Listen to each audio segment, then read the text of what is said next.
This is a relay project. Real Talk starts right now. Here's Ryan Jesperson.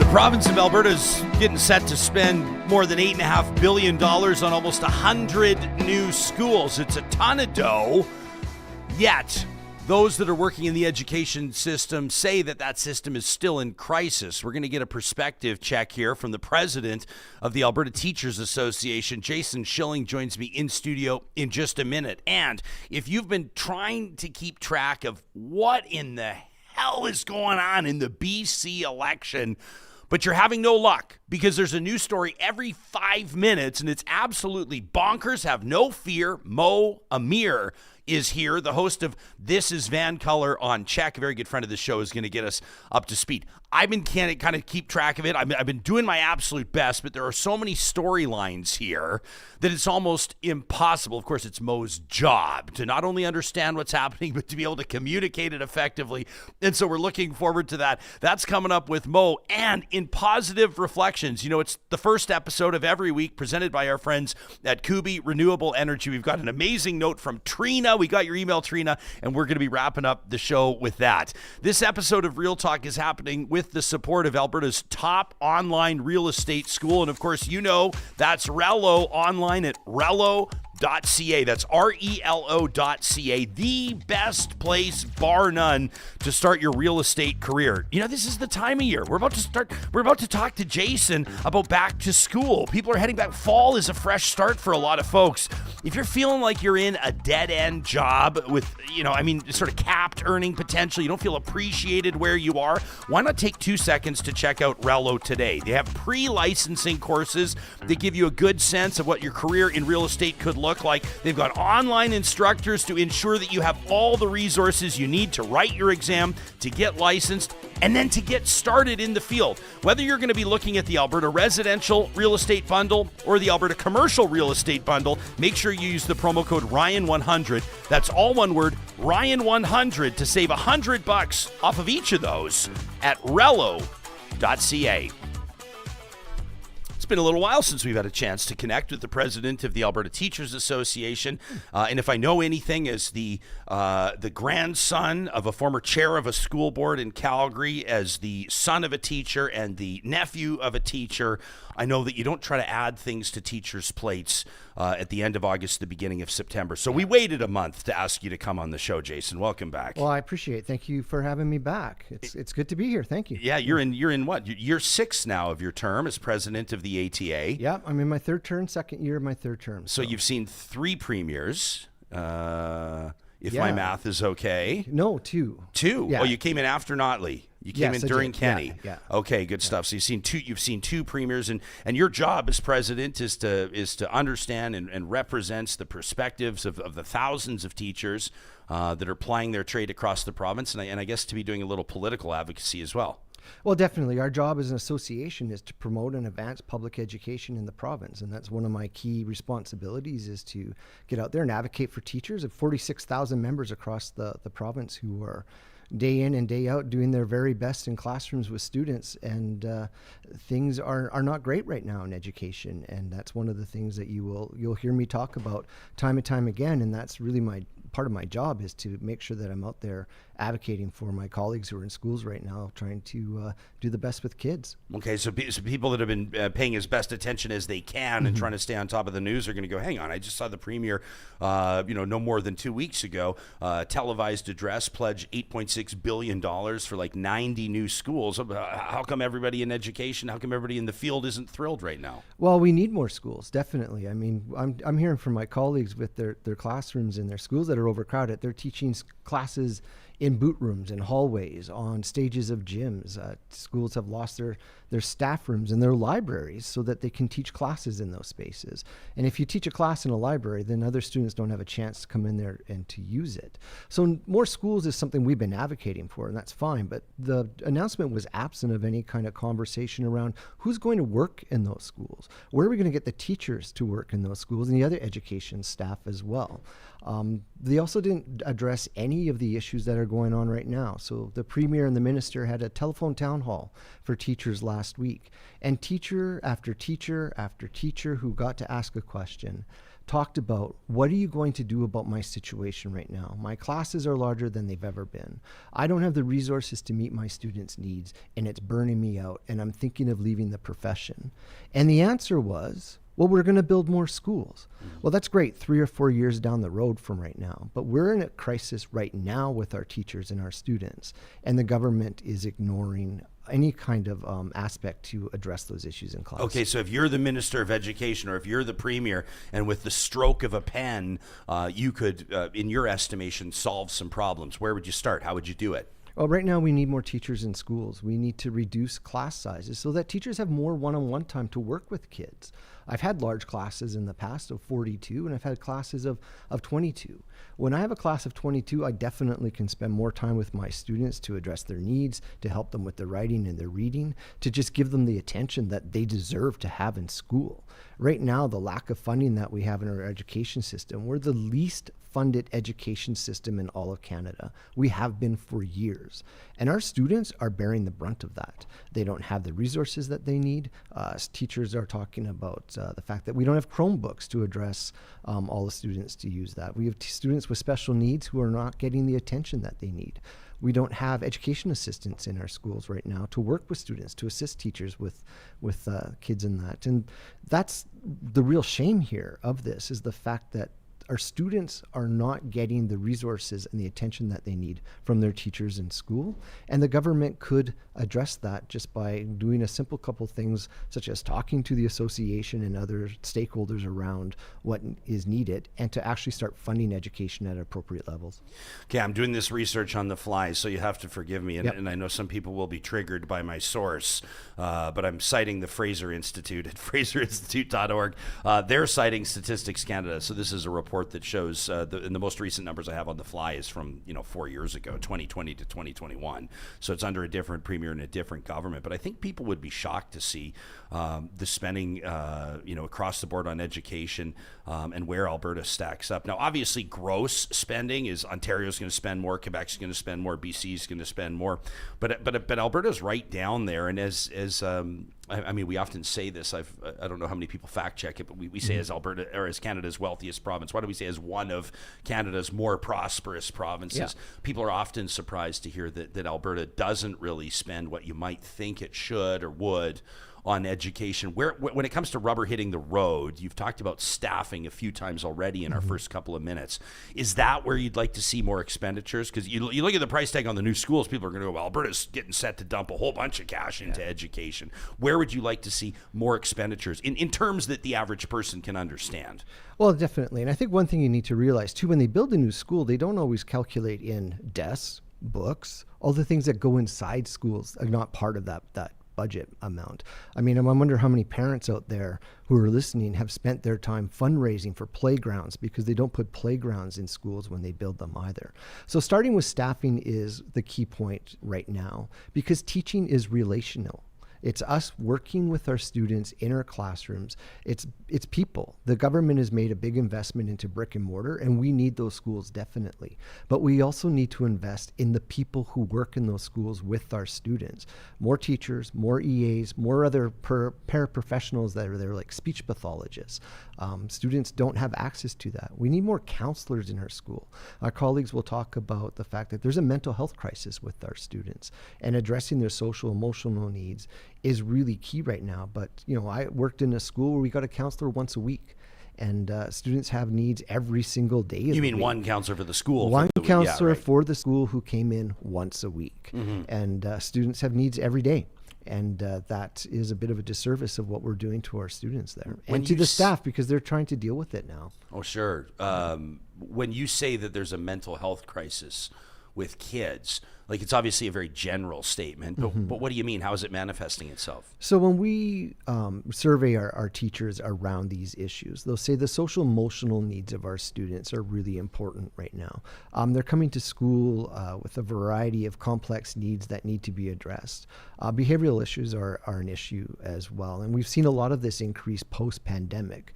Now, we've had this new cell phone policy that's come into place that is meant to have kids put their phones away to address the mental health issues, bullying, and focus in classrooms. And that matches our policy, and that's a good step forward.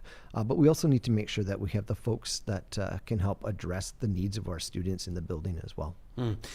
You mentioned the number 22. Is there like science behind it? Is there research behind it? Is 22 the perfect class size? I mean, the perfect class size is probably 6. I don't know. Actually, I've had really small classes, and you'd be surprised that it's really tough sometimes with a small class because those kids just, they get so much teacher attention. They're like, listen, she'll back off a bit. I need to back off. Right I here. need my own space. Yeah. No, when I refer to certain numbers, back when we had a strike in 2002, the government created the Alberta Commission on Learning. And through that Commission on Learning, they put together some guidelines of what they thought class sizes should be. So grades 1 to 3 should be about 17 students was the recommendation for the average. And then as you move up to 4 to 6, I think it's 20, and then it's 25 and 27. But I'm talking to my colleagues who have grade 1 classes of 30. Grade 2 classes of 32. So if the recommendation from the Commission on Learning back in 2002, 2003 is 17, why are we seeing classes of 30 in grade 1?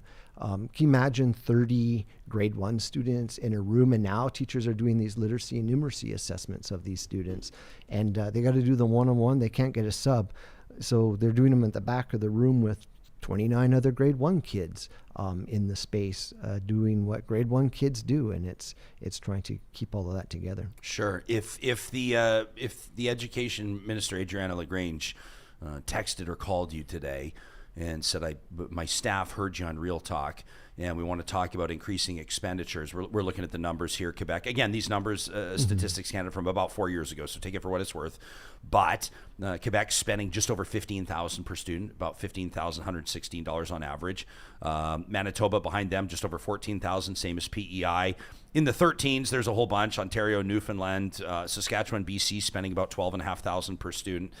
There's Alberta, literally dead last in the country at $11,600. So about 3,500, 4,000 per student off of Quebec, which leads the nation. And you wanted to talk to the minister and paint a picture. Can you look to the Quebec model, or could you look to Manitoba or PEI where they spend quite a bit more and say, is it just the smaller class sizes? Like, is that where they have the advantage, or does it play out in other ways as well? Well, first off, Adriana LaGrange is not the education minister anymore. It's Nicolaides. Oh, it's Demetrius Nicolaides. Right. This is what I get on the fly, talking on the fly. No. But if LaGrange was to, I would have lost my job if I had your job. No. If she had reached out to me, we would have a conversation starting She's the health minister, the Choice in Education Act that they put in place, which deregulates charter schools. But we'll talk about that maybe a little bit later. But I would say to the minister, if they're listening, they need to look at Alberta and what is Alberta doing. They like to compare us to other provinces, BC, Saskatchewan, Ontario, in terms of their funding. That was part of the study that they did in 2019, the McKinnon report. And they wanted to compare us to those provinces. Well, if you look in those provinces that we're comparing, we're dead last in spending. So they need to address that. I mean, if we were in the budget that we saw last year, there was a 4.4% increase to public education, 13.5% increase to private education. We needed to see 13.5% in budget 2024 just to bring us to the Canadian average. That equates to $1.2 billion. That's what we're short in the system to just be the average among Canadian provinces.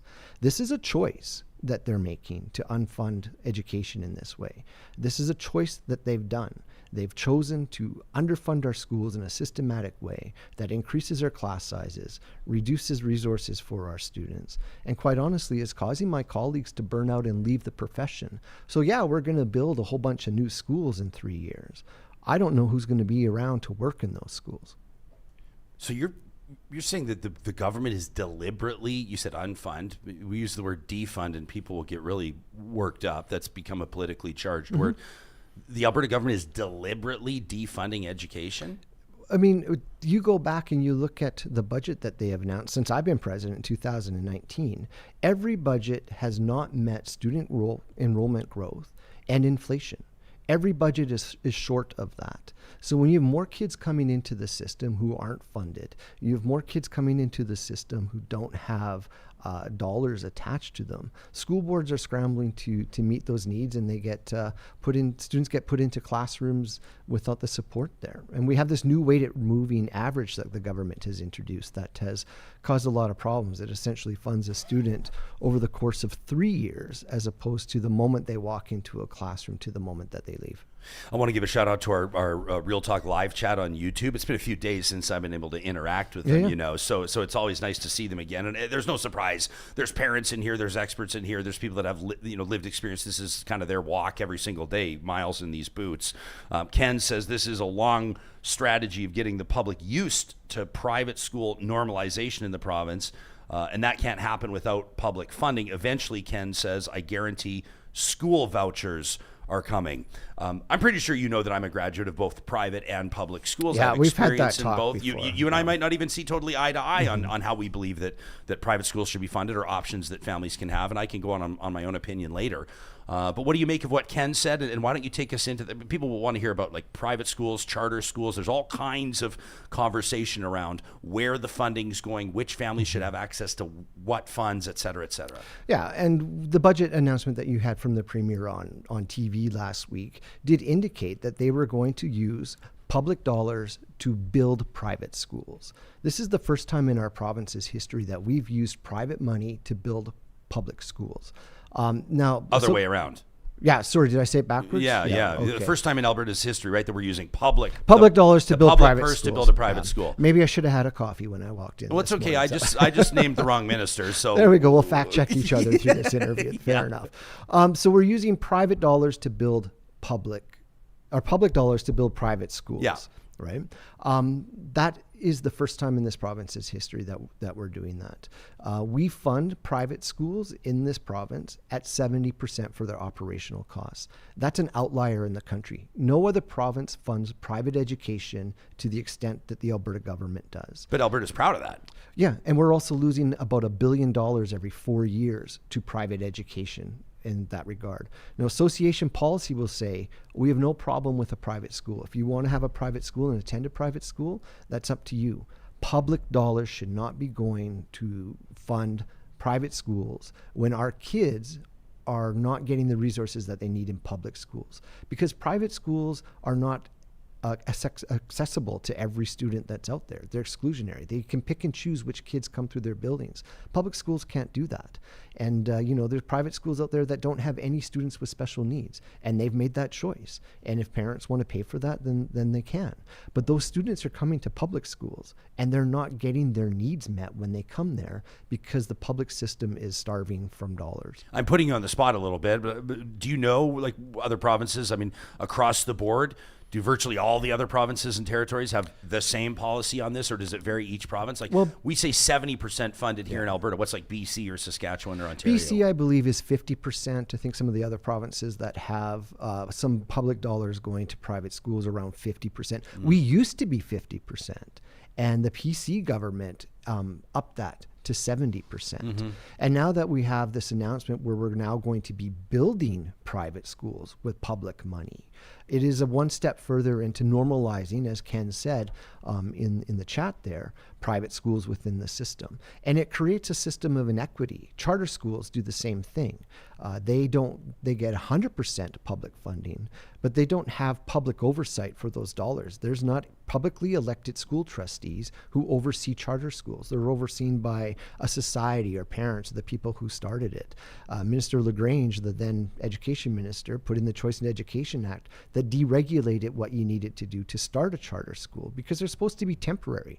They're supposed to be specialized, that inform the public system, but now they're basically just sort of public schools that can run privately because they don't have any accountability for the money that goes there. And they can also exclude children from attending at their school and charge fees as well. Okay, I want to ask you, there's Shalane's in the chat right here, and she works, she has a comment about inclusive ed. She's an EA sub, and I want to put her point in front of you as well. Kids falling through the cracks.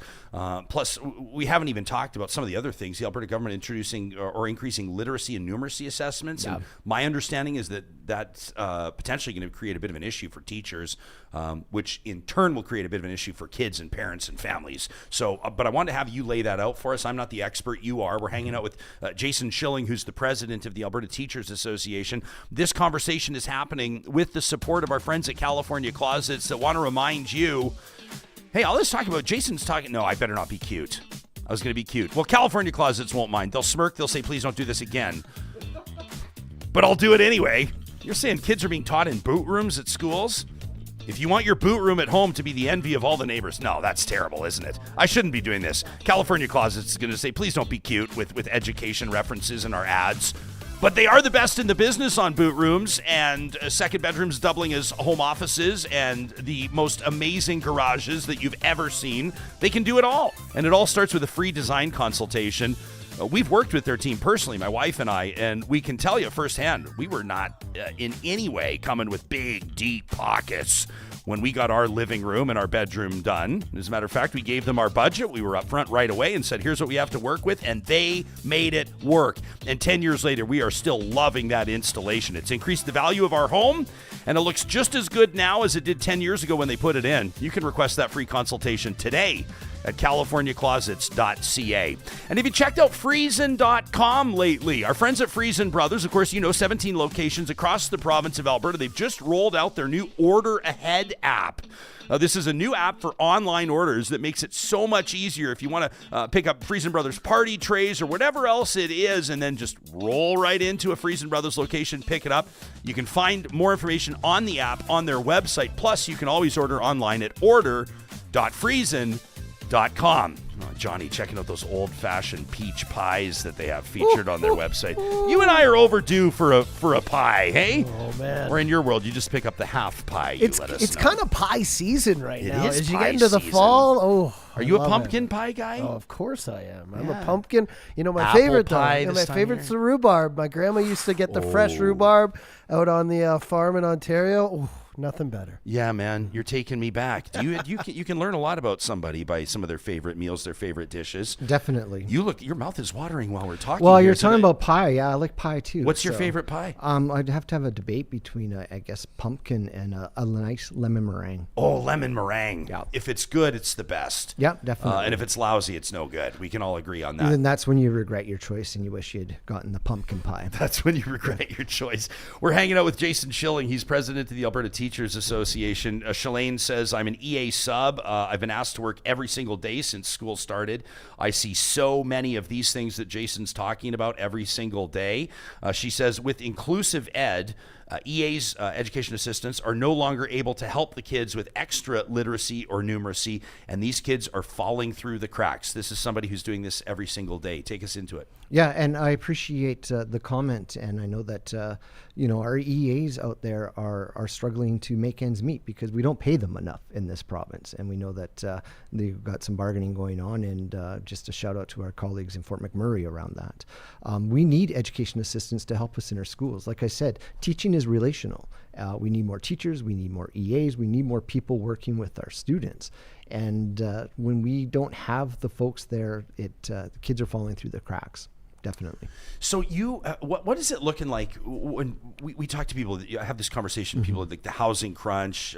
We talk about inflation. There's a whole bunch of different angles. Immigration oftentimes comes up. People will say, well, it could be immigration. It could be certain policies that are contributing to the housing crisis. When it comes to the crunch on schools and classroom sizes and the like, is it that for like years or decades we've failed to account for like regular population growth? Is it a population explosion in Alberta? The whole Alberta is Calling campaign? Is it immigration?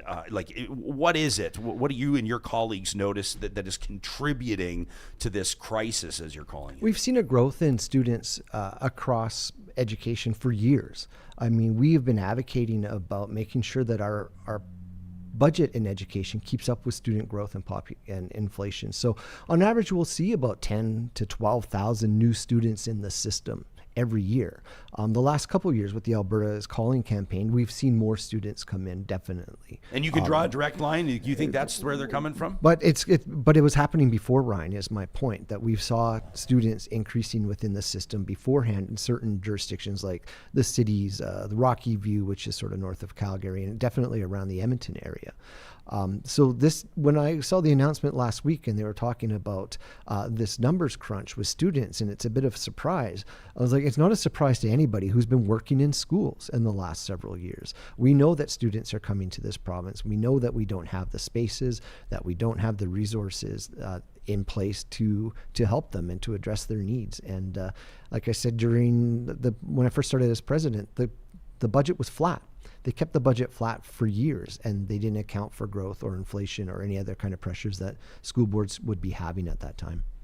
Man, oh man, I know you can take this. But there's like there's some comments in here, quite a few comments, and people are like, you need to, just bear with me. Read some of the haters too. You got to, and someone wants me to like call you a lying snake, and how do you know you're just straight face lying to the public? And someone else says their wife's a teacher, but they don't want to say where because the ATA will go get her.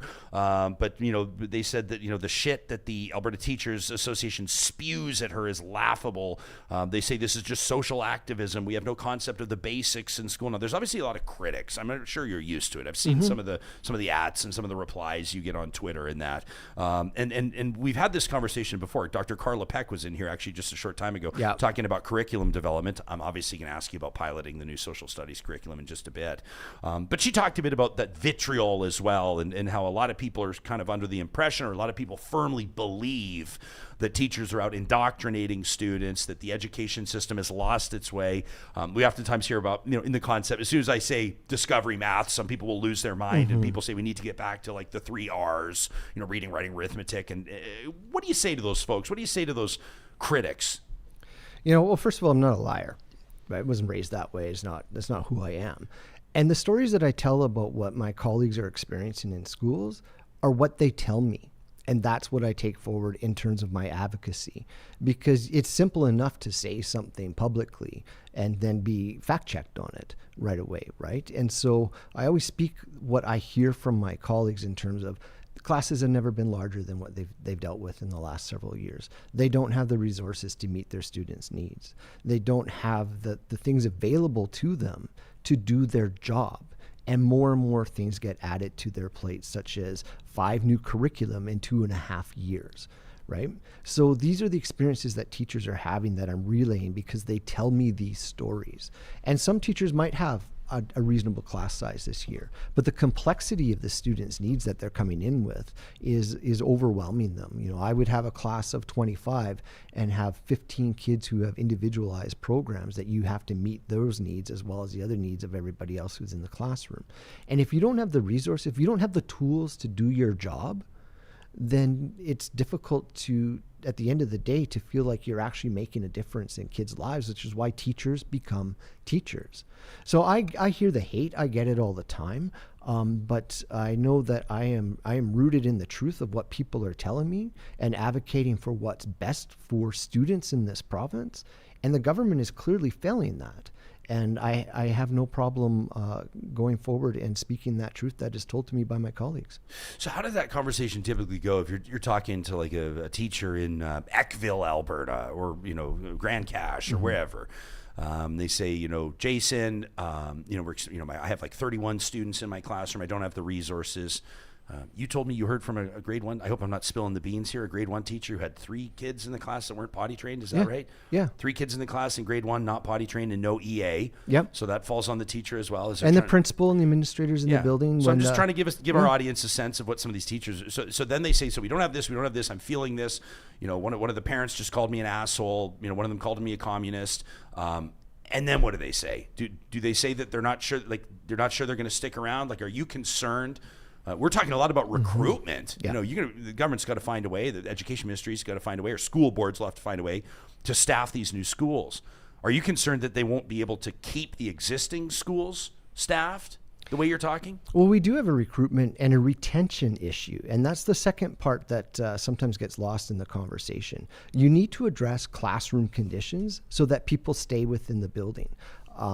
Teachers, we know from our research that, if you could look at it a third and a third and a third are leaving the profession altogether because they're done. They're not going to teach anymore. A third are opting to go teach in other provinces or other jurisdictions.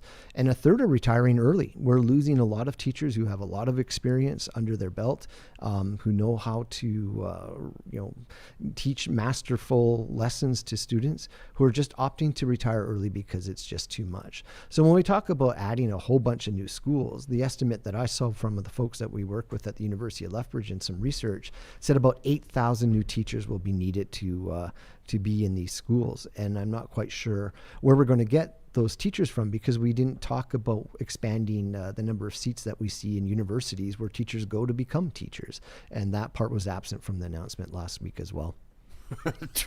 I guess I owe Tracy an apology. She wants to know why I chose Eckville. She says it always brings to mind Jim Keegstra, which is arguably one of the nastiest and gnarliest stories in Alberta's history, for sure. Lots of great folks in Eckville, too. I think of who's that? Melissa, the skeleton luger. Remember the great luger? Yeah. But I grew up in Rocky Mountain House. Yeah, I used to play hockey in Eckville's Eckville. a great little community. I picked them Yeah. off the top of my head. Like to give a shout out to the small communities.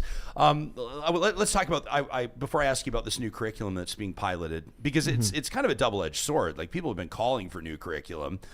People just aren't happy with, I think, how it was drawn up and how it's being rolled out. But I'll let you explain that to us. But the Alberta government has said it's looking for an increase or expecting an increase in literacy and numeracy assessments. Yeah. These are for kids in elementary school, right? I'll be honest, I don't know too much about this, but talk to us about why this is so significant. So about a year or two ago, they did a pilot on this literacy and numeracy assessments, and then they scaled it up across the province. So when you do the pilot, it was in a rural district. It was small in its scope.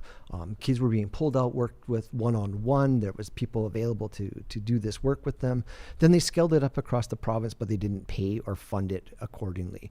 So my colleagues are telling me about, how they are doing these literacy assessments. They need to do them one-on-one with the student. They're done one at a time. It's not like the whole class writes the test at one point and then you just take it in and mark it. These are done one-on-one. They take about 20 minutes each to do. Now, you're talking about students in grade 1 who are coming to school potentially for the first time. Some of them don't even know how to hold a pencil. And you're going to give them a literacy test of filling in the bubbles and answering it, and they don't even know how to hold a pencil yet. I talked to a colleague of mine who teaches French immersion. She has to do this test with the students in grade 1 in French. The students don't necessarily know French at that point, and so they're not going to do well. They're going to fail that test. And when they fail the test, they cry. They fail the math assessments, they cry. Is that the goal of public education, is to make students be crying in grade 1 to 3? So in the summer, in July, the government put out an email to the education stakeholders out there saying, we're going to increase the frequency of these tests. They're going to do them now in September and in January, and the kids who are not doing well in January will be retested again in June. So if you sit down, and they're also going to add these to grade 4 and grade 5 next year, by the way. And then they're going to have grade 6 PATs. So a student could leave grade 6 and have done 32 standardized tests in that time. Right now, they would do about 10. So 32 standardized tests at that time. Well, I talked to some of my colleagues who've been working through this the last couple of weeks, and they say, from grades 1 to 3, they have lost 90 instructional hours because they're doing these assessments with students. The beginning of school in September is really important, especially for our most little students out there. It's learning the routines of schools. It's building relationships with the teachers. It's allowing time for teachers to learn how their kids are working in their schools, what their needs are, where their strengths are, where their weaknesses are, and then deciding how to do that. A better approach would be, okay, I recognize a student in my class might need some sort of assessment. They're struggling. Let's get that testing done.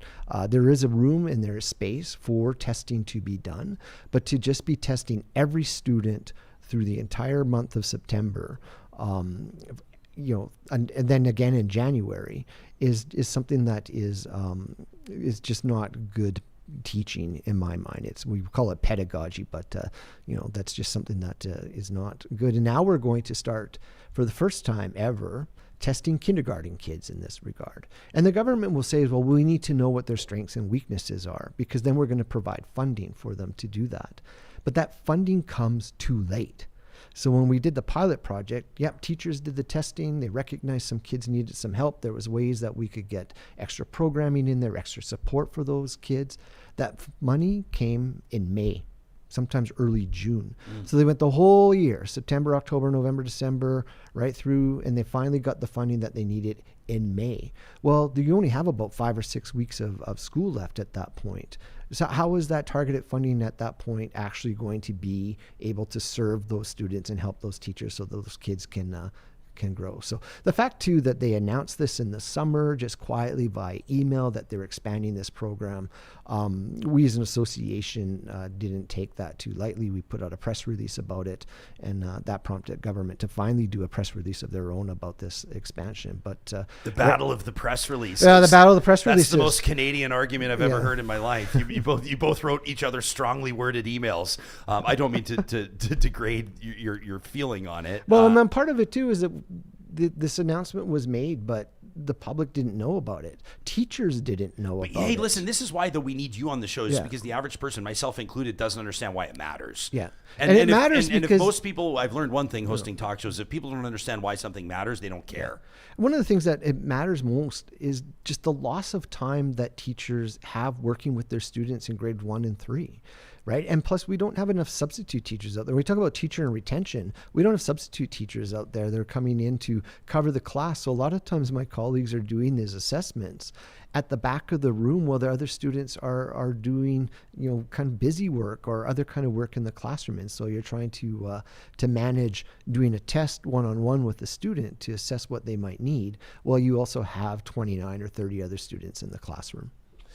Jay Wasmuth says the ATA doesn't put the curriculum together. The Alberta government does. My kids are coming home every day saying that they had another new test. Just under 500 schools, I think it is. Isn't it like 490 schools are piloting the new K-6 social studies curriculum? It's like 35 boards, 35 out of the approximately 60 boards in the province-ish. Yeah, and I can't remember the exact number. One thing you need to realize when you're piloting the curriculum, teachers have the option to pilot just part of it, maybe just one outcome. So it's not like the entire curriculum is being piloted by these teachers all together at one point. They might be doing one section of it and giving feedback on it. And this was the problem that we saw with the math curriculum, for example. It was only piloted over 4.5 months. So from September to mid-January is when it was piloted, and then it was put into to schools in the fall. A lot of my colleagues will talk about the problems within math because kids are required now to learn things, for instance, in grade 3 that was traditionally taught in grade 5. They don't have the prerequisite knowledge to be successful at it because they didn't get, what we call it scaffolding. They wouldn't get the concepts in grade 2 that would make them successful in grade 3. So piloting for social studies is going to take the entire year, which is a good thing because they're taking their time. But we need more people looking at the pilot before they move it into schools, because we've seen with English language arts, with math, with science, these curriculums are being put into schools without the resources available for teachers to implement them in a good way. They're also keep going to the same cohort of teachers. Grades 1 to 3 have had new English, new math, new science, new phys ed and financial literacy. Now they're piloting social studies. You keep going, and now you're doing more literacy and numeracy assessments in these grades as well. We're burning out a cohort of grade 1 to 3 teachers because we keep changing everything for them every year. And now their class sizes are growing, and they don't have an EA to help them in the classrooms. This is why teachers are leaving the profession, and this is why we keep calling these things out, so that government can either slow down the implementation of the curriculum so it's not coming in so quickly, work with teachers to ensure that that curriculum is good, that it's respectful, that it shows the diverse nature of Alberta.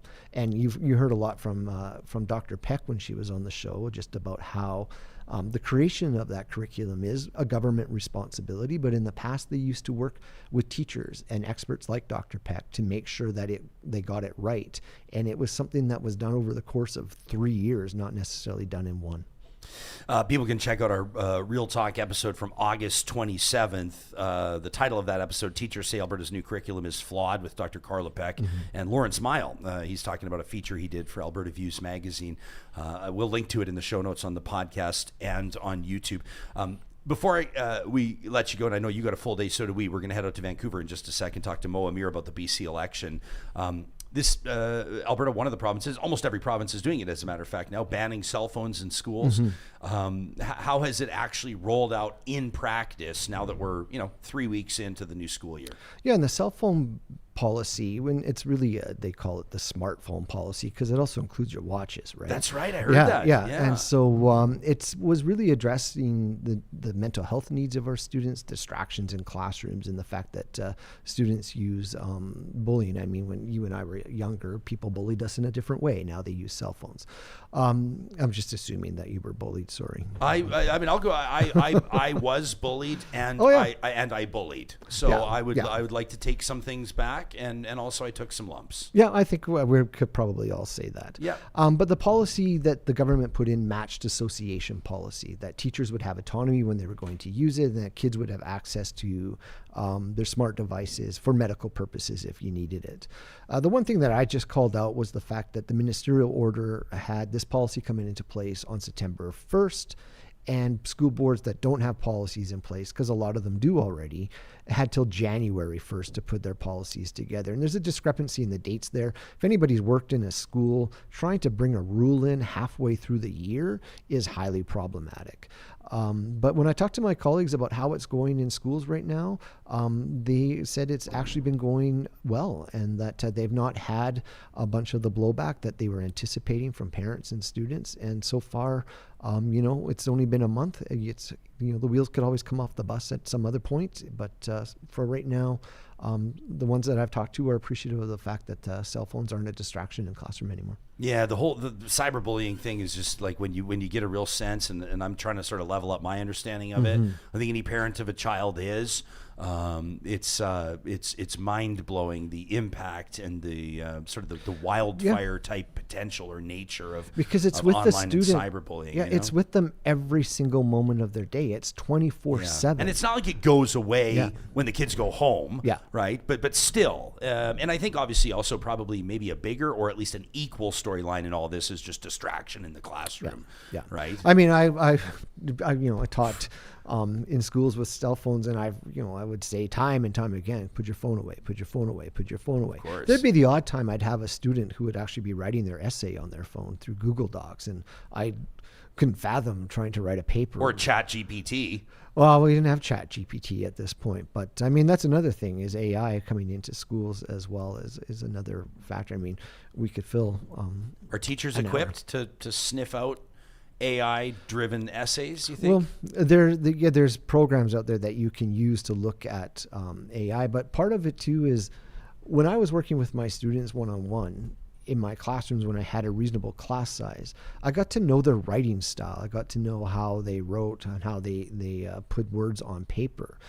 You could always tell even earlier on when students would copy and paste something off the internet and then hand it in as their own written work. And that was pretty easy to sniff out there right away, because I had time to build relationships with those kids in my classroom. So AI is a tool that's going to be around, and we have to get ahead of it as much as we can, because it seems like a lot of policies, or what I see out there in terms of education, is a little bit of reaction or behind the ball, because it just changes so quickly.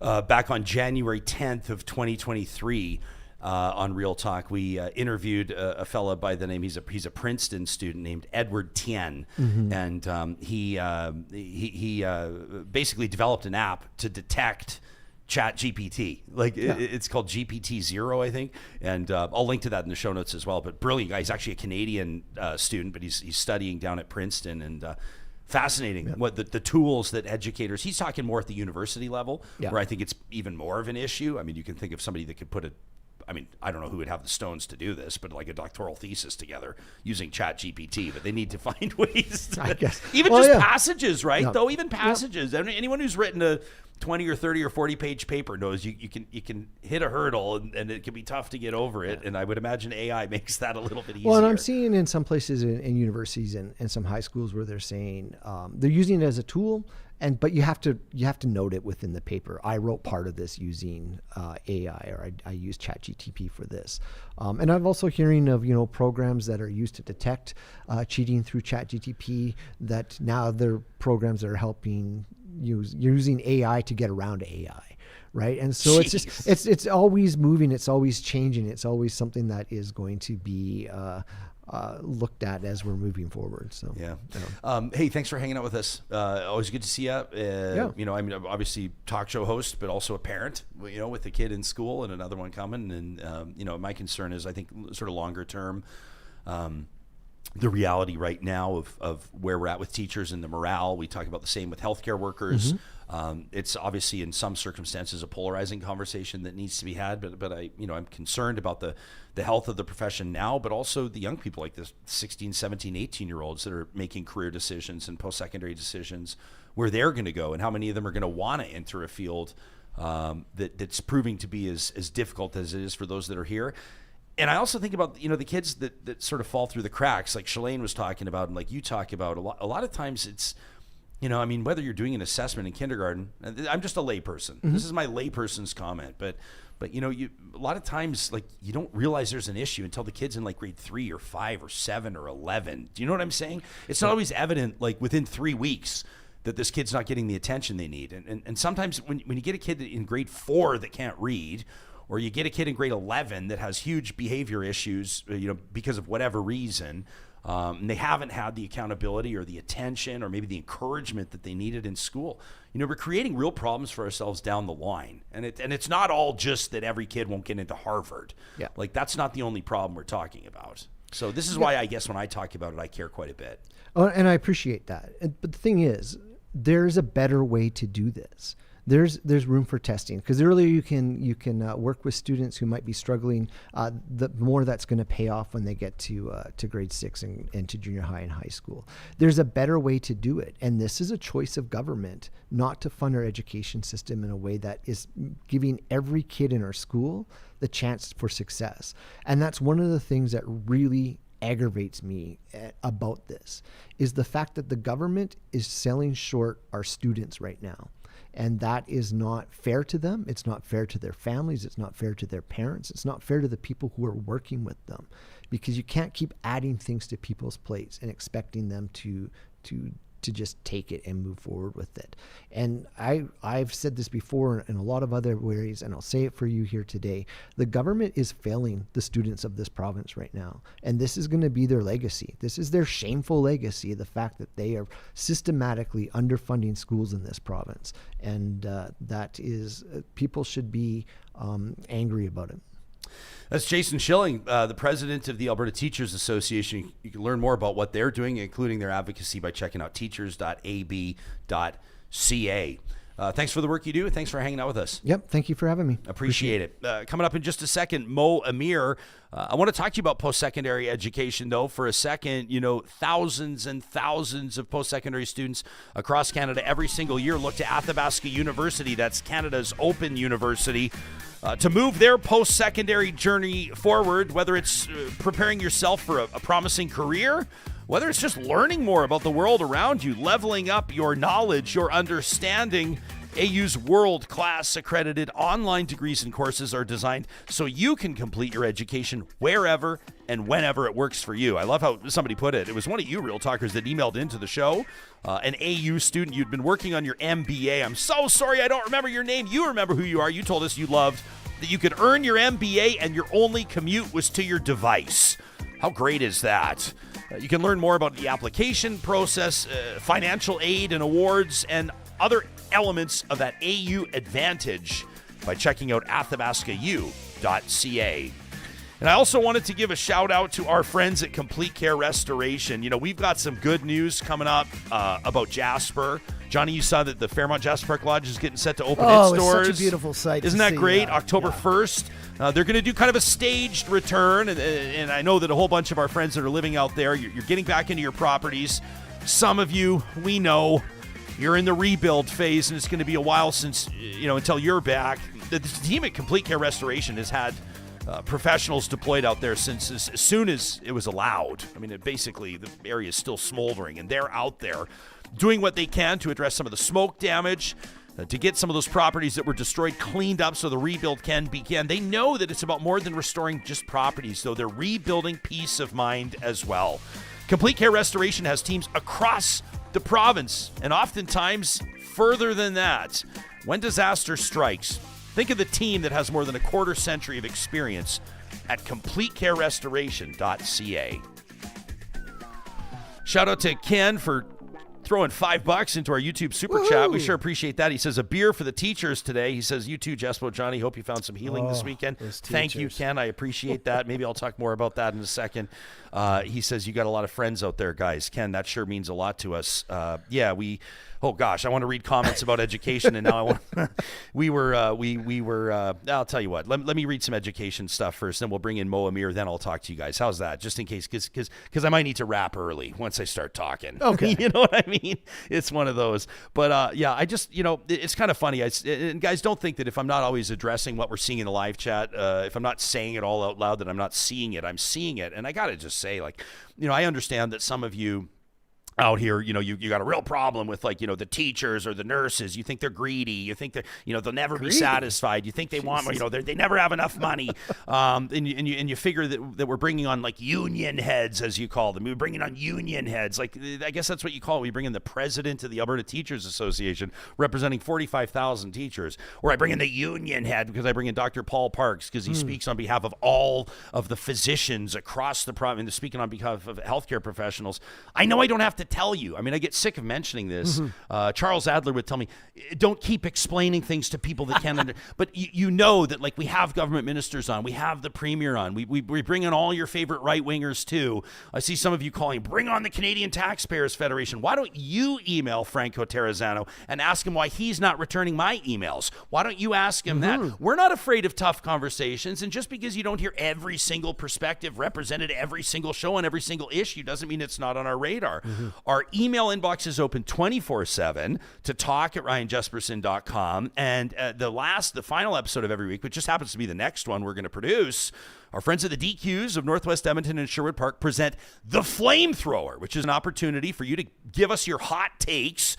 If you heard something that you disagree with, if you believe that your perspective was not represented, in this conversation with Jason, then let us know. Send us an email. And I just got to say to those of you, they're like, hey, Jespo, call him a lying snake to his face. You got to tell me, I'll do that for fun because I've known Jason for at least 5 years and because I know that he can take it. Jason's got a great sense of humor and some public figures actually think this stuff's hilarious. But you got to let me know what you think he's lying about. Be specific. Do you think that there's not 35 kids in some classrooms? Do you think that some teachers are not burning out? Do you think that schools aren't crowded? Do you think that there aren't problems with integrating the curriculum? What do you think he's lying about? Let us know. We're showing official numbers here about education funding in the province. And people saying, nurses and teachers are greedy. What's greedy? The average for nurses and teachers is about the same, between 70 to 80 grand. If I was a parent, which I'm not a parent, which, sometimes I don't like to wade in on these conversations, but I would want the people who are forming my kids' minds and future and the people who are taking care of our health to be paid as much as they possibly can. And I'm not saying, millions of dollars a year, but 70 to 80 grand. I mean, that seems semi-sufficient, but why not pay them more? They're under. And when you're talking about Ken saying, here's a beer for the teachers this week, I mean, I don't want teachers to drink, but man, this month especially, getting all the kids back into class, trying to get them, they're not just teachers. We know that, Ryan. You know the teachers of your kids. They're babysitters. They're caretakers. They're doing a number of jobs that aren't just 2 + 2 = 4. Yeah, and I think a lot of people sort of, if you look at the critics of, it's so funny. You look at the critics of teachers, who's ripping on teachers? I know, and nurses. But I digress. Too. Yeah, I nurses. don't get it. I don't get it. But people are like, it must be nice to have the whole summer off. And then I just think, did you ever think, and I'm not I don't even understand it. Yeah. But I've been surrounded by teachers my whole life, and obviously I've been in class just like anybody else. And it's like the teacher's there when the kids arrive and the teacher's ready to teach the class. So there's been some prep involved, right? Like not every teacher. I did have one teacher that used to wheel in the cart with the TV and the VCR on it. And we would watch like, what was that movie called? The Mission with Jeremy Irons. And you look over, he's taking a snooze. We'd watch The Mission. I think that was like his way of teaching us about colonization. I'm not sure. But most teachers have put in the time and then they put in the time at school and then they stick around and then some of them coach or do other cool things. And then if they don't, then they start marking and then they start preparing for the other stuff. And like, it's a job that has great demand. There's a lot that is asked of you as an educator. I think it's probably very stressful. Quite frankly, I mean, I love my children very much. I love my children dearly. You couldn't pay me enough to be in charge of 30 kids for an entire day every day. Well, especially these days. It takes a special person to do the job. We're hearing teachers come on here and the people from the Teachers Federation. Your job doesn't end at 2:30, 3 o'clock now anymore with social media, with emailing, everything. I mean, you heard some of the teachers we've had on who'll be like, I go home and now I've got, 20, 30, 40 emails from parents being like, hey, I want to ask this question about my kid's homework. Like the clock just doesn't end at 2:30. So, I mean, having 2.5 months off, I mean, I don't even know if that's enough rest to take care of 35 kids every day, day in, day out. I would lose my mind. Every job's got to have its perks, right? Yeah. It's got its demands. It's got its perks. I want to put something in front of Mo Amir. And if I know anything about the host of This is VANCOLOUR on Czech News, he doesn't mind curveballs being thrown at him. I hope he doesn't mind us coming to him 20 minutes after we asked him to show up here. He's watching his clock right now. It's been a while since we've seen your beautiful smiling face, pal. How are you? It has been a while. You don't call, you don't text. I get worried about you. Thanks for having me on. Always a pleasure. Buddy. Well, listen. Well, I don't know that anybody is paying a closer attention to the BC election than you are. But first, I want to throw a curveball your way. We were talking to Jason Schilling, president of the Alberta Teachers Association. Alberta funds private school students, private education to about 70%. It's the highest in the country. A quick Google search shows me that BC, the provincial government funding for independent schools or private schools ranges between 30 to 50% of the per student funding of government public schools. Some independent schools receive no government funding. Is this a contentious issue in BC? Would this be an election issue? Do a lot of British Columbians talk about funding for private schools? Is that something that's been on the radar or not so much? It's definitely not front of mind when we're talking about education in BC, but it does come up here and there in terms of like where some of this funding goes and should private schools receive public funding. I think right now BC is really dealing with the issue of overcrowded classrooms, a lot of portables, particularly in some areas like Surrey, BC. That seems to be more front of mind than funding private schools. But again, we're only 6 days into this election campaign, so maybe that is a talking point that's going to come up. You're 6 days into an election campaign that has enough storylines. It feels like it's been a month already. If you were writing a headline this morning, what would the headline read? I mean, it probably wouldn't be published in any newspaper, but I think the headline would just say "shit show." Okay. Yeah. Okay. Take us into it. What would your lead be? Well, I mean, I guess the overall narrative here is that the governing incumbent BC NDP is in a dogfight with the surgent BC Conservative Party. And the BC Conservatives here in BC were basically a dormant party. They would run candidates here and there. But then once John Rustad was kicked out of the BC Liberals, which is a somewhat long-standing BC party here in British Columbia, the BC Liberals have been in power for 16 of the last 25 years, basically quarter century. But once John Rustad became leader of that party, this party really began to soar. It went from a one-man caucus to then taking MLAs from the BC Liberals, then they were called BC United, taking those MLAs, taking strategists, and obviously taking supporters. So, when you look at polling It's really close. It's going to be a dogfight. And I think that the rhetoric and the dynamics of this election certainly reflect that. Yeah, so I want to talk to you about John Rustad. I want to talk to you about David Eby, obviously the incumbent, the premier of BC, or let's say the leader of his party right now. We don't refer to them as premiers during the election campaign. Why don't we start with Rustad, though? I think there have been some revelations recently that may have surprised some people. You got to wonder if his positions on vaccines, talking about climate change, if this might hurt his party, or is he looking to tap into a base that could see a popularity surge? What's your read on some of these recent revelations?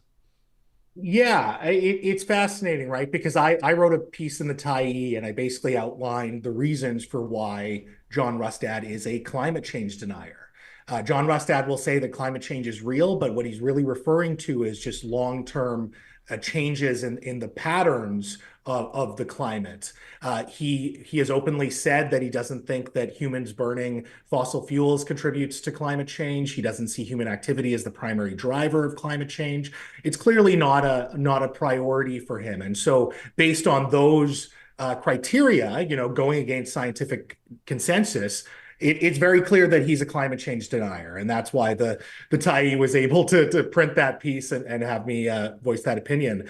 The vaccine thing is really interesting because we've known that John Rustad has had a certain antagonism towards vaccine mandates. He was kind of at the forefront of saying bring back healthcare workers who are unvaccinated. BC was kind of the last holdout, not only nationally, but I think across the continent, that hadn't brought back unvaccinated healthcare workers into healthcare settings. And so there was a clip that was released recently where he was basically I guess, questioning vaccines. He said it's the so-called vaccine, and he was implying that either vaccines or vaccine mandates were being used to control the population. This is stuff that, turns off a lot of urban, even suburban voters. But ultimately, I think for Mr. Rustad and I guess for the entire province, it's going to be a test of how much can British Columbians tolerate when it comes to views that are outside of the norm. Yeah, so I mean, what's been the word on the street? What's the buzz? Like it's for me trying to wrap my mind around a premier of a potential premier of British Columbia going on the record saying that burning fossil fuels is not contributing to climate change. So-called human impact on climate change is not a thing. I might expect to see that one province over. I might expect to see it 2 provinces east of BC, but not in BC. I just can't imagine it. Is it like an immediate disqualifier or no? I mean, when you look at the polls, I don't think so. They're still, like I said, it's neck and neck. It's a dogfight. It's kind of a toss-up at this point. Obviously, it's still relatively early in the election campaign, if we think about the writ being issued, or the writs being issued, I should say. Is it disqualifying? We'll see. I was at a Vancouver Board of Trade event the other day, and so this is not lefty hippie socialists there. It's people from across different industries, and I was doing a little Q&A, and then I ended up turning it onto the audience, and I started asking them questions. And one sentiment that really came out was people who were kind of frustrated with the BC NDP. They weren't really NDP voters, and yet they were kind of worried about John Rustad and some of his views and what the implications would be, not only for just the governance of the province, but the overall economy as well. You think about certain rules and regulations that try to address climate change. What does that mean when suddenly you rip out a lot of those regimes and companies have invested money into being quote unquote greener or reducing their carbon footprint? So there is some concern. I saw a poll recently. Again, it's one poll, but it's 51% of British Columbians felt like John Rustad is quote unquote too extreme for them. Which is really interesting, right? Because I think on a human level, like on a one-to-one level, John Rustad is a very pleasant man. This is not a Donald Trump type figure. This is not even a Pierre Poilievre type figure in a sense, because he's actually very, very kind to talk to when you talk to him one-on-one. But I think certainly some of the opinions that he has espoused, some of the opinions that are being harbored within the candidates that he's running, do raise a lot of eyebrows. And I think the BC NDP have kind of found this strategy where they're like basically every week or every few days, they're going to release one clip or another of either Mr. Rustad or his candidates saying something that for a lot of people would be off-putting. Yeah, I mean, I guess is it fair to observe as well that, election issues or what could influence the outcome of election obviously depends on what's most important to people. And quite frankly, and voters don't need to apologize for this, if the economy or if housing, for example, is your number one issue, your number one education issue, election issue rather, then you might not particularly care what someone's position is on the cause of climate change or the whether or not it's an existential threat or how they feel about vaccines. Voters can be, I don't know if I want to say fickle, but voters' attention can move fast and voters' priorities can change. I remember looking at polling the last federal election, and it was like, some of the parties, Justin Trudeau wanted to point to his climate policy early in that campaign. And the more polling that was released, it was like climate change was like number 5, number 6, number 7 on people's list. Number 1 was affordability. Number 2 was housing. So it's not necessarily a deal breaker all the time. No, I don't think it is. And certainly when in an environment where people's material needs are not being met or their expectations are not being met, you start to see climate change, as you just described, go down that ladder in terms of priorities. Obviously affordability is a big issue here, housing, and the economy for a lot of business folks or business-minded folks in terms of private sector growth. But I still think that the number one issue here in British Columbia is healthcare. And I know that doesn't necessarily show up in the polls. It usually shows up in the top 5 or maybe top 3. But the reality with healthcare is, we have ER rooms across the province that just end up closing for the weekend. A lot of British Columbians don't have a family doctor. There's people on wait lists for tests for cancer and other illnesses. So I think healthcare is one of those things that kind of cuts across, renters, owners, young, old, urban, rural, like it affects everyone. And I think you're only aware of the crisis of our healthcare system once you have to navigate it yourself. And so I still think that that's going to be the number one issue. I think that is something that the BC Conservatives should be hammering on. And to your point about even vaccines, like, for some voters, the reality is no one wants to talk about COVID. And so some voters may kind of just roll their eyes and say, well, he's not going to ban vaccines. He'll still let me get mine. And so maybe it's not a big deal to them. And that's a decision that voters will have to make ultimately. But obviously the BC NDP are making the pitch of how can you trust this person who goes against generally accepted scientific knowledge. I get it. Like if I was David Eby or if I was a strategist for Eby, that's exactly what I would do as well. The question is like, how effective will it be? If voters, voters are smart too, man, right? Like I saw, who is it in here? Someone said acute awareness says voters vote on vibes, and that's vibes with a Z, by the way. Okay. And it's true. I haven't heard it with a Z. I'm still using an S. Yeah, I guess I should say a Z. You're making me feel old. A Z, now that we're to our Canadian audience. But yeah, voters vote on vibes, and to a certain degree they do. And I'll ask you about David Eby's vibes in just a second. But before we move on, Mo, there will be many people outside British Columbia that are going to hear this. Just so we understand, Rustad's Conservatives have, am I correct in observing that they have benefited the most from this collapse? Or people are looking at BC United and BC Liberal and trying to figure out what was going on there. So BC United was like the reinvented, rebranded BC Liberals, right? And the whole plan was that they would like surge back in popularity, and then the whole thing just kind of like Hindenburg style blew up, right? What happened? Yeah, I mean, so broad strokes, BC has always had kind of the BC NDP and then a free enterprise coalition. Before the BC Liberals, it was the Social Credit Party, the SoCreds, then it was the BC Liberals. The BC Liberals went through basically a rebranding process that was not very successful. I also think that they picked a very unlikable leader, which contributed to their collapse. So I think in the overall collapse of BC United / BC Liberals, obviously a lot of people were migrating to the BC Conservatives. And again, We're talking about MLAs, we're talking about strategists and organizers, and of course, we're talking about supporters. In terms of what was left with BC United, which has now suspended its campaign, they were down to like 9 or 10% in the polls. That popularity or lack of popularity, in terms of how it's split, I don't actually think it makes an electoral difference. I think some of those voters that really stayed loyal to the BC United brand, either they'll stay at home, some of them may in fact go to the BC NDP. We've in fact seen some BC United candidates who are now off the ballot basically endorse the BC NDP.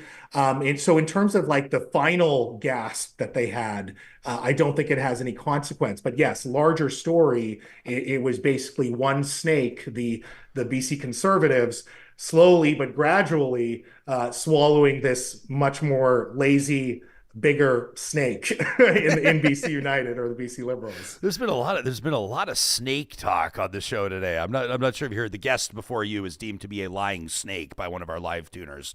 So I hope for more glowing feedback from you, Mo. David Eby, I want to talk to you about some of kind of the policy moves that he's made and the stances that he's taken and how that's landing with the public. But I wanted to recognize just about a week ago, we talked to the co-hosts of Beyond a Ballot, which is an awesome federal political podcast. People should check out. Amanda Alvaro and Rachel Seagull co-host that one. Beyondaballot.com. I was actually going to direct them to our YouTube channel, Johnny, so they can watch our interview with them. That was really good. Trump v. Harris, Jagmeet Snaps, BC election. They cover it all. And I liked Amanda's take. I asked her if she thought that David Eby's, and of course, as a talk show host, I sensationalized it. I infused some fuel into it. I called it a flip-flop on his drug decriminalization policy, and I asked if she thought that might hurt him in the election. And she said, I like seeing somebody that can assess a situation, recognize that maybe they made a mistake or it didn't work out how they thought it would, and change course. She said, I actually think that that's a positive character quality, including for politicians. And it seems like an obvious observation she made, but it was not one that had occurred to me, and it kind of landed with me. I was thinking about that for days after she said it. What do you think voters in British Columbia will think about David Eby on drug policy specifically, and then we'll move on from there? Yeah, I mean, it remains to be seen what voters will think. I don't think we've necessarily seen a shift in the polls yet to really attribute any of the quote unquote flip-flops that Premier Eby or David Eby has made. I understand that logic. I think that's what the BC NDP are telling themselves, that, we're taking this issue off the table. This is such a hot button issue. We're not going to run an election on this. But for a lot of people, and I think a lot of people in the BC NDP base, they're basically caving to the BC Conservatives, right? Like whether it's the carbon tax, whether it is drug decriminalization, and it's a lot of it's in the drugs file, whether it's removing the vending machines of harm reduction supplies that were available outside of Vancouver Island hospitals. It just feels like they're caving to the other side. And so I don't think that particularly galvanizes the base or makes them excited. I think especially with the rollbacks on some harm reduction initiatives, harm reduction does just that. It reduces harm. And so when we think about handing out free crack pipes or free snorting kits or having these vending machines available where people can get those supplies, again, not the drugs, but the actual paraphernalia, stuff like that prevents disease like hepatitis C and HIV. And there was kind of a window where the BC Conservatives were attacking these things, saying, look at all the drug paraphernalia in our communities that are being handed out by the government. And I think the BC NDP could have come back and said, if we did it your way, we would see outbreaks of HIV. We would see outbreaks of hepatitis C. We would have an even greater burden on our healthcare system. You don't know what you're talking about. We have decades of harm reduction in this province. You're not ready to lead. And they didn't go that route. When it comes to this idea of like, it's great when leadership can pivot halfway through. I get it. Like, I think that's a compelling argument. However, you could almost extend that logic to the voters if voters don't feel like things are working out, then why shouldn't voters try a different course of action? And so I think, I get what they're doing. I do think it deflated the base a little bit.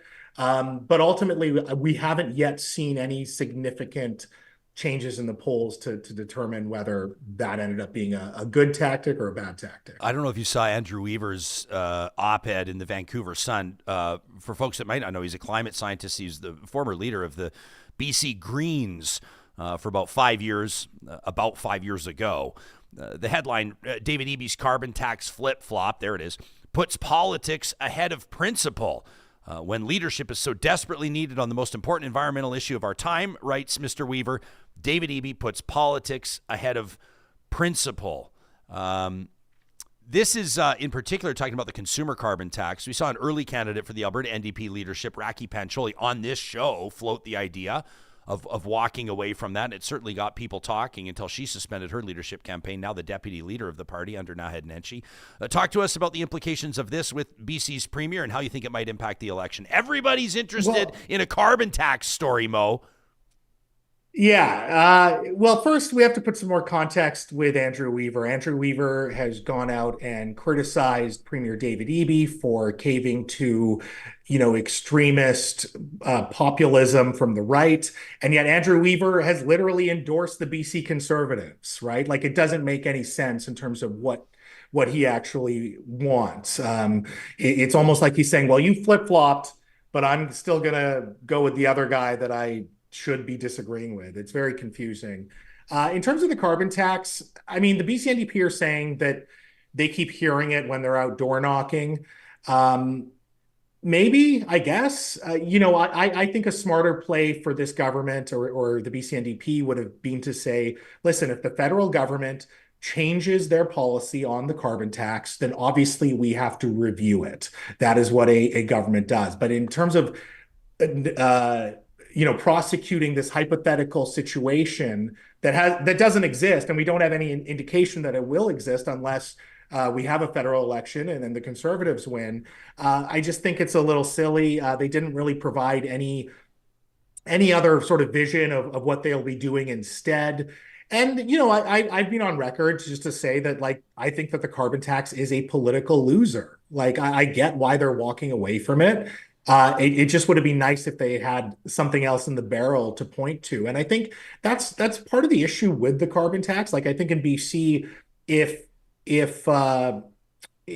we had free transit, let's say, and I don't know if the numbers add up in terms of the budget, but let's say if we had free transit and a government could say, hey, because of the carbon tax, you get to ride the bus for free or you get to ride the SkyTrain for free, I think people would be more on board. This whole thing of tax credits and refunds that you get back at the end of the year, it's almost intangible, right? Like, people can't see it. So again, will it matter in the long run? No, but I think that week where you had successive walkbacks on the drugs file and then on the carbon tax, galvanized the base, but it sounds like, or it feels like, maybe the BC NDP got it all done at once as opposed to trying to stagger several different walkbacks throughout the campaign. Maybe that's the way to do it, like early and often, kind of get it out of the way, and people's memories are short. Before the writs were issued. Did you know that the writ drop is an incorrect term? The writs are issued, and it's not one writ. It's writs plural, one for each electoral district. I recently learned that, and so now I'm lording over that information to everyone I meet as if I'm an expert. I think it's just like Johnny and I, John works in entertainment as well. I think it's like you drop the mic. I think it's just so, like, you drop the writ. Like, I think it's much more exciting to say. They are issued or they are drawn. Yeah, it just sounds so nerdy. Plural. We're issuing the writs. Nobody cares about we're dropping the writ. Everyone's like, yeah, they dropped the writ. Nobody really even knows what it means. Look at this. Philippe Fournier, I know he's a friend of yours, friend of ours as well, with 338 Canada. What do I say? Coagulating some data for us, putting some data together for us. 3 different BC polls. This is as of September 25th. What a horse race. Angus Reid has the NDP at 45% among decided voters, with the Conservatives right a point behind them. Léger has the Conservatives at 45%. with the NDs 2 points behind them at 43, and Main Street Research has the Conservatives at 44, the NDs at 42. This is a heck of a race early on, and yet still, is it, Mo, off the top of my head, is it 5 incumbents, 5 MLAs seeking re-election running as independents? Have you ever seen that before? It's 5 BC United incumbents, and there is one BC NDP incumbent who is also removed from caucus. Yeah, so it's 6 incumbent MLAs running as independents, and that's kind of the wild card, right? You can't really incorporate that into the polling math. As we know, incumbents have an uphill battle. It's very difficult. Independents, you mean? Sorry? Independents, you mean? Independence, yeah, independence. You think about 2019 when Jody Wilson-Raybould federally was the biggest news story, and then ran as an independent and barely got her seat back, right? Yeah. Like, it was a very close race. And so there are certain things within the system in terms of when you can start fundraising that really do limit independents and their campaigns. However, they could make things interesting. They could do quote unquote vote splits where suddenly a 2-party race becomes a 3 or 4-party race. And they might even win a couple seats. So I think Mike Bernier, if you have to bet on anyone, he would be one person to look at for sure.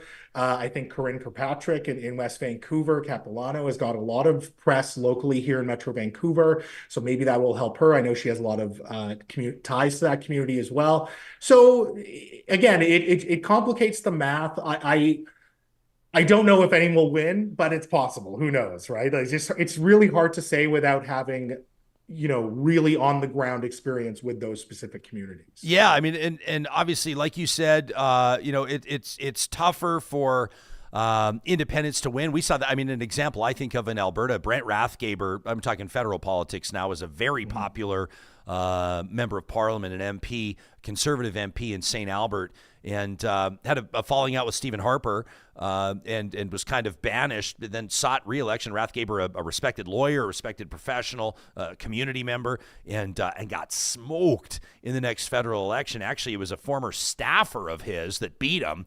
Now Michael Cooper, who's obviously sort of the dog they have on the bone that is Randy Boissonneau. So I heard a rumor that Michael Cooper will take a photo with anyone. It doesn't matter who you are. Well, yeah, I mean, you can have anything on your shirt. You can say anything. He'll take a photo. You can fly whatever flag you want in the background. He'll take a photo with you, no problem. Yeah, his most recent one we were talking about, he showed up at who knows the truth? But he showed up and he was photographed. I'm sure that's what you're referencing, just a couple of weeks ago with some of the guys. He's just such a high-profile national figure. Everyone is just clamoring to get their photo taken with Michael Cooper all over the country. Yeah, well, these were the guys that were hanging out outside Parliament Hill, the ones that got into it with Jagmeet Singh, and and later Cooper's photographed with them.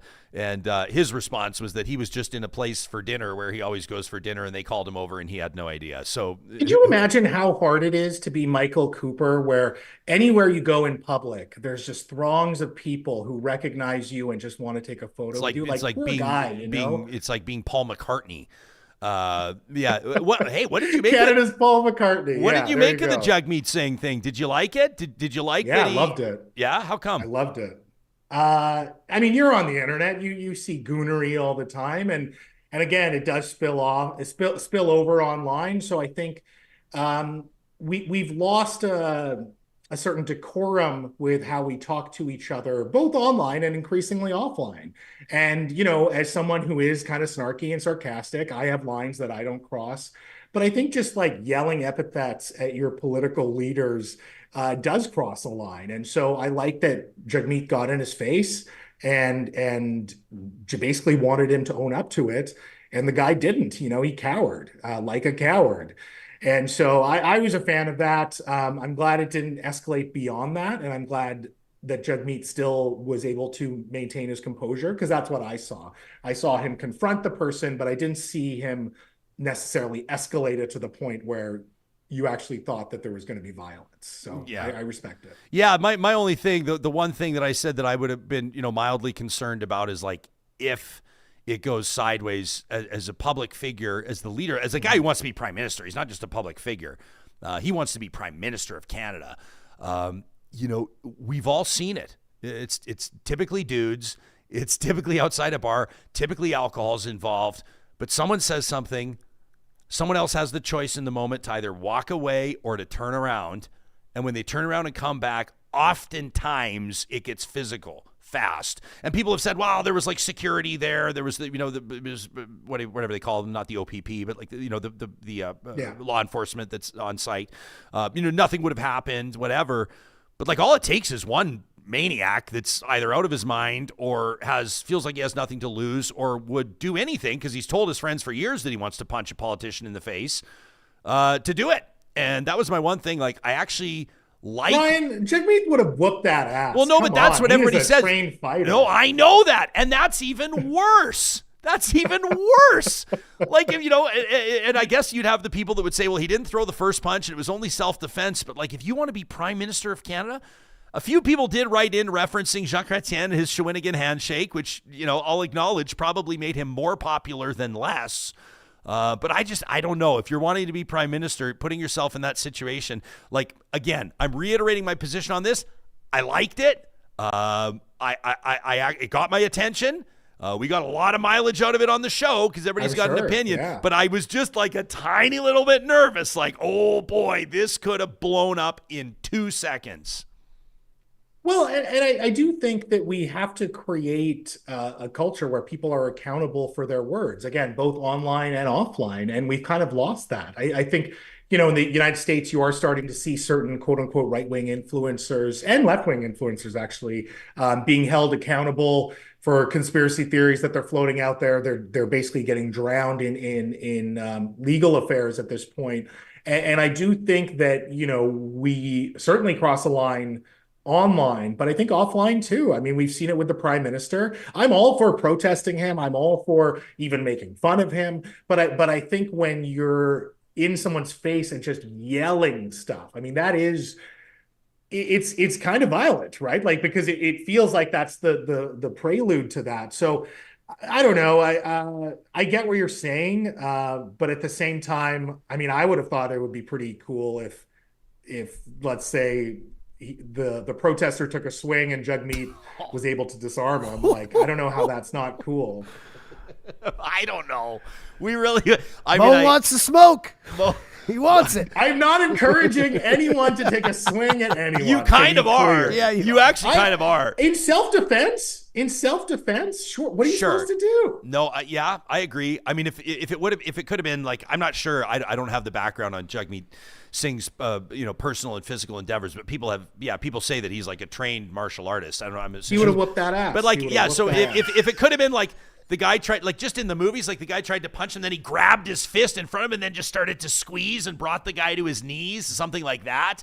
I mean now we're in like the fanfic. But then, nobody would, first of all, everybody would say it was staged. Nobody would believe it was real. But they'd have a lot to work with for a long time. He wouldn't have to deal with it if he didn't address it, right? There would be no violence and having to defend yourself if he didn't address it. And I agree. I thought it was badass too. We already talked about this, but I also agree with Ryan where like you're a leader of a party trying to be the leader of the country with this new video. I think you got to take the high road. Yeah. Right? Tony in our live chat says it's about time some politicians stood up to these protester losers. And beat the shit out of them. Love it, Tony. Yeah. She goes on to say the physical stance that Singh had looking right down at that fucker just screamed, "Give me a reason." And that was enough. That from Tony. I genuinely think as someone who was trained in martial arts, and I'm talking about Jagmeet here, I genuinely think he read that guy. He read that guy as he was walking up. He knew that this guy wasn't going to do anything. And so I do think that Jagmeet probably knew what he was doing. Again, it's still an unpredictable, risky thing to do, but it gave us a heritage minute. That should be forever immortalized, that entire moment. It was great. Yeah, and he just like, we're showing it on the screen right now. I'm crediting the YouTube account Canadian Free Living. That's who posted. But like, look at his, for the podcast listeners, the swagger he has when he's walking back. Like, The other thing was he's giving the guy an ocular pat down. He's assessing the situation. He knows that these guys are not. And look at the guy, head down, looking at his phone. Like, we can tell from the video that this was the guy that yelled it. You can tell it's the same obvious. voice. But the fact that he like immediately was like head down, non-aggressive, like, whoa, I had no idea he was going to turn around and actually address me. Yeah, and it's been pointed out as well, Mo, it's not lost on anybody that the guy was wearing a Toronto Maple Leafs cap, so that's worth noting as well. As if this situation wasn't bad enough, right? Hey, brother, it's good to see you again. Keep up the amazing work. People can check out This Is VANCOLOUR. Mo's been back at it after a summer hiatus as of September 7th. They're back in action. Season 4. Can you believe it? We made it this far. Season 4, brother. That's absolutely amazing, and you guys are killing it. People can follow you on Twitter as well, at VANCOLOUR. Thanks for doing this. Please follow me. I need the validation. I say nice things, so just say hello. Okay, well, if you want something nice, I don't have the comment in front of me, but I saw it. It felt inappropriate to mention, because typically I try to steer clear of praising guests' physical attributes. At least while they're with us. But it was Travis, I think, who wrote in immediately when we brought you on screen, and Travis said, I thought I had a magnificent beard, but damn. So there you go, buddy. Whatever you're doing there, what is that, beard oil? What are you doing to make it look like that? No, I raw dog it. I got nothing. Wow. Paired up with the thickest head of hair I think I've ever seen. This man is British Columbia's most eligible. This has a lot of things in it, for sure. But the beard, nothing. Okay. All right, man. Keep up the great work. We love you, Mo. Thank you. Thanks, Ryan. Yeah, Appreciate you got it. That's Mo Amir. When we want to understand BC politics and what's happening there, Mo is like our go-to. Make sure you follow him on Twitter at VANCOLOUR. I noticed that Wise Kyle's in our chat, says, come at me, Jag. I don't think you want that, Kyle. I honestly don't think you want that. And in all seriousness, I feel like maybe we should say this, like say one sentence, and that is that we do not encourage that people attempt to get violent with politicians or anybody else. Peace and love, everybody. Peace and love. Okay? Acute Awareness says they're going to follow Mo on Twitter right now. That's music to our ears. Awesome. We always appreciate when people take the time to talk to us. So, hey, listen, here's the deal. We choose to share parts of our personal life with you guys, and so I just wanted to mention that I had noted to you that Real Talk was signing off for a few days. So myself and the members of our Outdoorsman Social Club, which is a group of guys that's been hiking together and heading into the backcountry for now 14 years. Next year will be our 15th. We lost our captain, so to speak, with my wonderful bud Laws, who passed away on June 3rd. And if you want to hear more about that story or learn more about Laws and his incredible legacy, you can check out our first episode back, which is titled How to Grieve. Grief is a long process and a difficult process, obviously. And one that probably is just a part, anybody that's lost someone, regardless of context, but in particular at a young age, and in particular to suicide, I think knows and understands over time, as am I and as are our friends and family, that it's a long journey, and there's probably no end to it, quite frankly, but a big part of that is finding some closure and finding some ways to fill our hearts and to get our souls where they need to be. And so I just wanted to update you all and thank you for many of your kind messages. When I kind of just made an off the cuff comment, John, on our most recent episode when we were signing off, and I just as we were wrapping, like almost before the credits rolled, I just said, we're going to be back a few days from now. We're going to head into the backcountry and remember our brother Laws. And we got like so many emails from people I don't even know, real talkers like you that are hearing this right now. And I just wanted to thank you for those. And I'm going to try to take the time to respond to each one of them individually. Just let you know, we took a few days. We had sort of planned out what we thought was the most appropriate way to remember him and recognize him, places we could feel him the strongest. And so we spent some time around some live music, and we spent some time on a beautiful golf course. We went out to Silvertip and Canmore, and then we headed out into the woods and hiked up to Taylor Lake outside Lake Louise, where we had been before with him, and just took some time to get some rods in the water and to catch some fish and prepare them over the fire in areas where we could, and just really remember some of the wonderful times that we shared together, and also reflect on legacy and life moving forward, and what it means to honor someone's memory and also to live on in remembrance and in honor of them. And so this is something that I'm still thinking about a lot. We took a lot of photos. I kind of want to just keep those for myself for now. But I will say, scattering the ashes of a friend is a really, really heavy and meaningful and profound experience. And hiking with him was with his ashes was something that I've never quite experienced before, and I guess I kind of underestimated the magnitude of how that was going to feel, and it was just one of those days where kind of everything else this weekend, kind of just where everything else just seemed insignificant, and I just wanted to thank everybody for the kind words, and I want to acknowledge other people. Some of you have been sharing your grief with us and sharing your stories with us.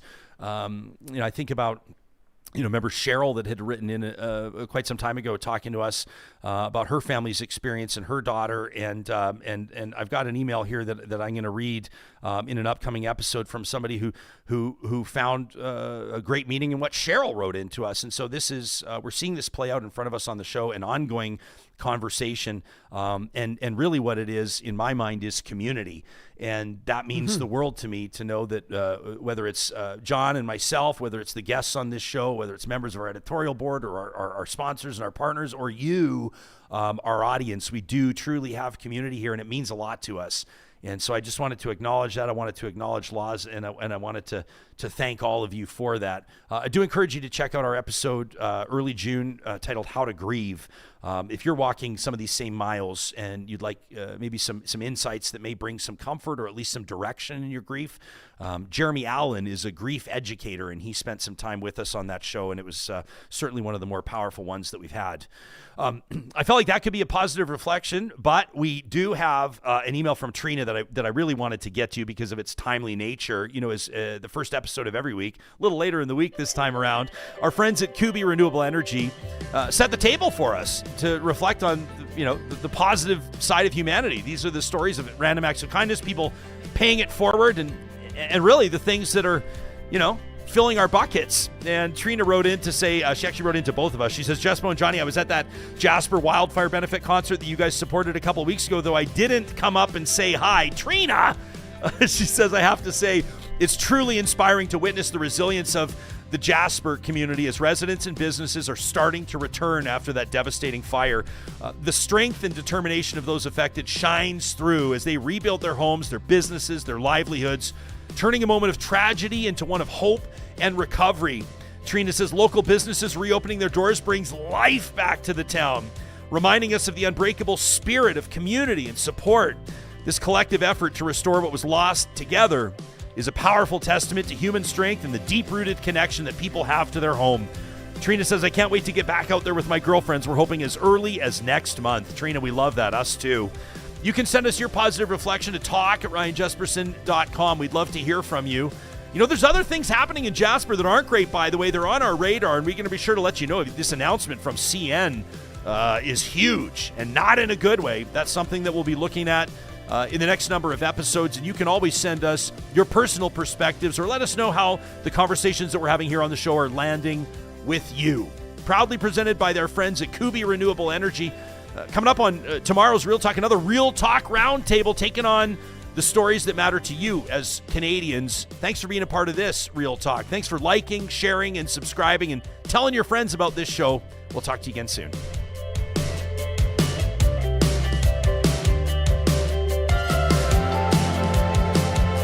Real Talk is hosted by Ryan Jesperson, executive producer Josh Dunford, technical producer John Hicks, general manager Katie Cook-Chivers, account coordinator Lawrence Derlego, human resources Lena Shepard, website design Mike Johnston, voiceover